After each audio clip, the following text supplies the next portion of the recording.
ده الانترودكشن البسيط كده. ماشي، في ايه تاني معلومات اقولها؟ What do you work؟ What do you work؟ ايه؟ أو what's your job؟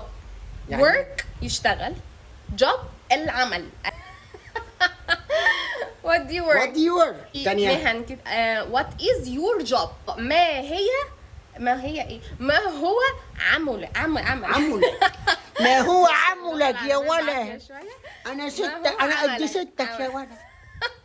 ما هو عملك؟ ست صفاء، ازيك يا ست صفاء؟ ما هي مهنتك؟ مهنتك. مهنتك. ما هي المهنة تعني job. اوكي.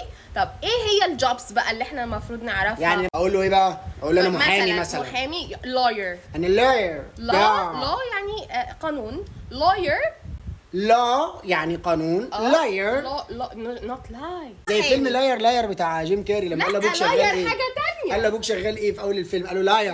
قال له يعني ايه كذاب؟ يعني ازاي يعني؟ أيوة قال له بيروح عند عند القاضي، قال له لاير.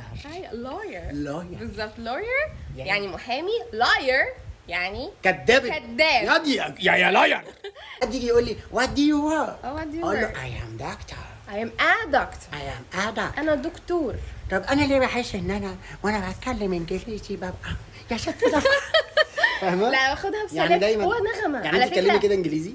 I'm a doctor so this is my job so what kind of job فانا لما اجي اقولها I am a doctor so this is my job and فاهمه في فرق كبير كده ما بينهم. هو علشان انت لما اجي انا اقول بقى زيك فاقول I'm a doctor and this is my job. No, this is not like that. ست صفاء. هو الموضوع ازيك يا ست صفاء؟ دي ما فيهاش يعني الطريقه مش ما فيهاش العنتوزيه اللي يقولوا ده بس بيتكلم ازاي ده عوج لسانه. انت لازم تعوج لسانك عشان تعرف تتكلم انجلش كويس غصب عنك. اوكي. لكن كده دي الطريقه اللي انت بتتكلم بيها دي طريقه مصري.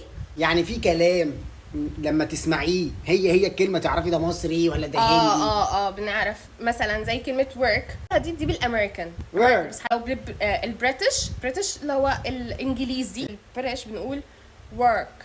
ايه الفرق ما دي الاثنين اهو؟ لا ودي work where ودي work بنضم اكتر. الامريكان انديان ده وضع مختلف. بيقولوا ايه بقى؟ work. I am working driver. I'm so sorry sir. I am so sorry sir. ايوه بيلعبوا sorry sir. I'm so sorry sir. I'm so sorry sir.